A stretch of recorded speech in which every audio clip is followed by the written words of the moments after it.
And moving on, Canadian Prime Minister Justin Trudeau finds himself in the political fight of his life. He's acknowledged internal strife within his ruling Liberal Party as he is under intense pressure also from abroad. Adding to his woes, opposition parties from across the political spectrum have intensified demands for his resignation. This renewed push could further embolden detractors within his own party, putting his leadership on even shakier ground. Here's a report by DD India's Akhilesh Suman on latest seat on Canada's Prime Minister. For Canadian Prime Minister Justin Trudeau, Tuesday turned into another tough day as Parliament echoed with sharp accusations from an energized opposition. Lawmakers from across the opposition's political spectrum attacked his administration, blaming him for policy failures and calling for his resignation. What a mess. Yesterday was a gong show at the bottom of a dumpster fire, wrapped up in a cluster.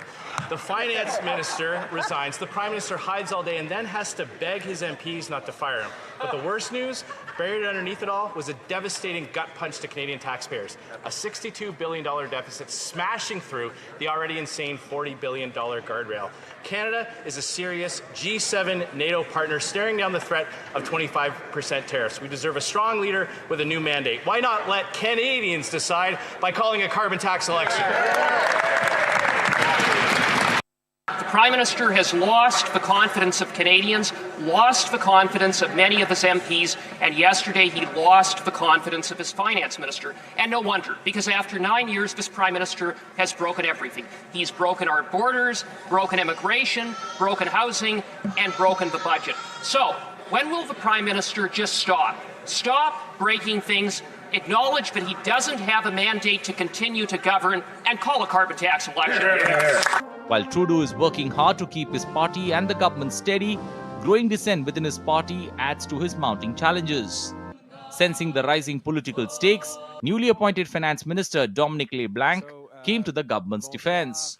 He assured Parliament that Prime Minister Trudeau is making determined efforts to address Canada's economic and diplomatic challenges. Our government is very proud of the fall economic statement that we made public yesterday. Mr. Speaker, the fall economic statement speaks to growth in the Canadian economy. It speaks to supporting Canadians with serious affordability challenges. It speaks to a declining debt to GDP ratio, the best in the G7. And Mr. Speaker, we haven't finished supporting Canadians, something the Conservatives aren't interested in doing.